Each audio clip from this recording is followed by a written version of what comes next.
Brought to you by Biz Analyst by Khata Book. ना computer ना file, अब tally data on mobile बिज analyst के साथ।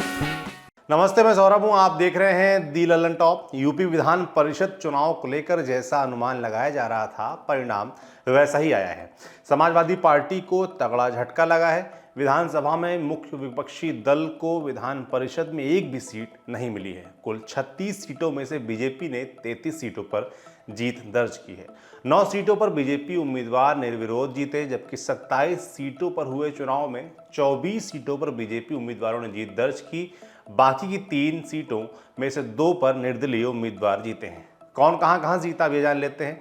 रायबरेली सीट पर योगी सरकार में मंत्री दिनेश प्रताप सिंह, गोरखपुर महाराजगंज से रतनपाल सिंह, लखनऊ उन्नाव सीट से रामचंद्र प्रधान, रामपुर बरेली से महाराज सिंह, बाराबंकी से अंगद कुमार सिंह, आगरा फिरोजाबाद से विजय शिवहरे, बलिया से रविशंकर सिंह पप्पू, सीतापुर से पवन सिंह चौहान, सुल्तानपुर से शैलेंद्र प्रताप सिंह, बहराइच श्रावस्ती से प्रज्ञा त्रिपाठी और कानपुर फतेहपुर से अविनाश सिंह चौहान विधान परिषद के लिए चुने गए।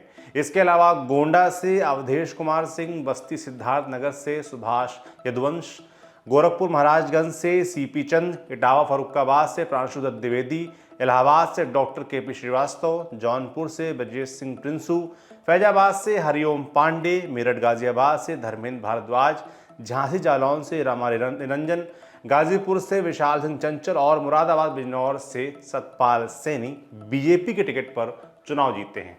अब बीजेपी को हार कहां मिली, ये जान लेते हैं।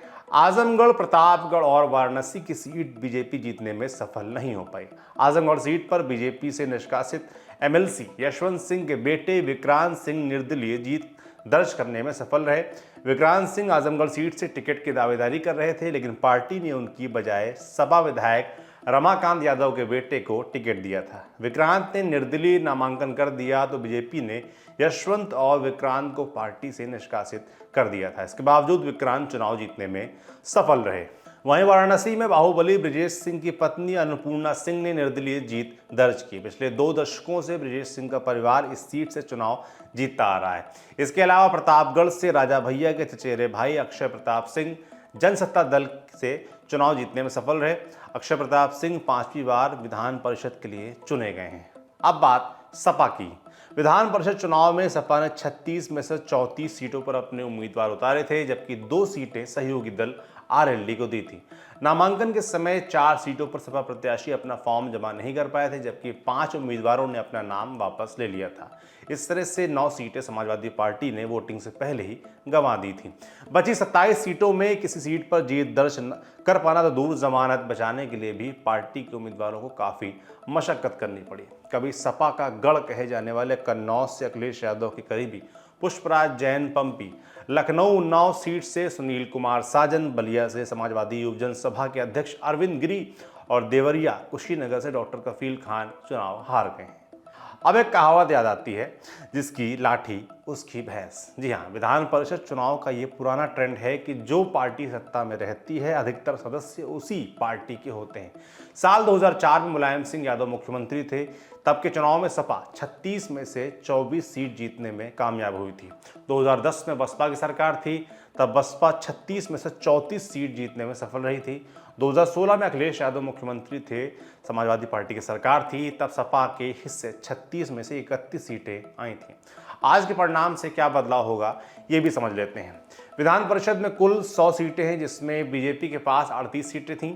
हालांकि मुख्यमंत्री योगी आदित्यनाथ और जयवीर सिंह ने विधायक निर्वाचित होने के बाद इस्तीफा दे दिया था, जबकि यशवंत सिंह को बीजेपी ने पार्टी से निष्कासित कर दिया था। इसके बाद बीजेपी के सदस्यों की संख्या 35 रह गई थी। 12 अप्रैल को चुनाव परिणाम आने के बाद अब बीजेपी के सदस्यों की संख्या 68 हो गई है। हालांकि अभी जुलाई में विधान परिषद की 6 सीटें और खाली होंगी। ये सीटें मनोनीत सदस्यों की होंगी। ये सभी 6 सदस्य समाजवादी पार्टी के हैं। जुलाई के बाद बीजेपी के सदस्य मनोनीत होंगे तो सदन में बीजेपी की कुल सदस्यों की संख्या 74 हो जाएगी। मनोनीत और स्थानीय निकाय के अलावा 13 सदस्य विधायकों द्वारा भी चुने जाते हैं। जुलाई में जब इनका चुनाव होगा तो बीजेपी को इसमें से 9 सीटें और मिलेंगी, जबकि समाजवादी पार्टी गठबंधन के 4 सदस्य चुने जा सकते हैं। इस तरह से अगले कुछ महीनों में विधान परिषद में बीजेपी के सदस्यों की संख्या 83 तक पहुंच सकती है। विपक्षी दलों की क्या स्थिति है? फिलहाल समाजवादी पार्टी के पास विधान परिषद में 17 सदस्य हैं। जुलाई में विधायकों के वोट से जब विधान परिषद के सदस्य चुने जाएंगे तो ये संख्या और भी कम हो सकती है। बहुजन समाज पार्टी की बात करें तो विधान परिषद में पार्टी के कुल 4 सदस्य हैं। इनमें से 3 का कार्यकाल जुलाई में खत्म हो जाएगा, जिसके बाद बसपा के सदस्यों की संख्या सदन में केवल 1 रह जाएगी। जुलाई में कांग्रेस के एकमात्र सदस्य दीपक सिंह का कार्यकाल भी खत्म हो जाएगा, जिसके बाद पार्टी का कोई भी सदस्य विधान परिषद का सदस्य नहीं रह जाएगा। अब 36 में से 33 सीट जीतने के बाद 100 सदस्यों वाले विधान परिषद में बीजेपी के 68 सदस्य हो गए हैं। 2022 में लगातार दूसरी बार प्रचंड बहुमत से सरकार बनाने के बाद बीजेपी ने पहली बार विधान परिषद में बहुमत हासिल किया है।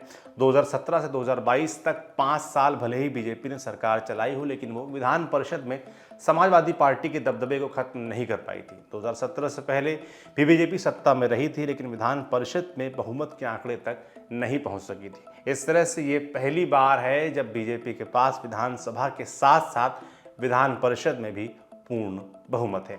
आपके लिए जानकारी लाए थे हमारे साथी गौरव। देखते रहिए दी लल्लन टॉप।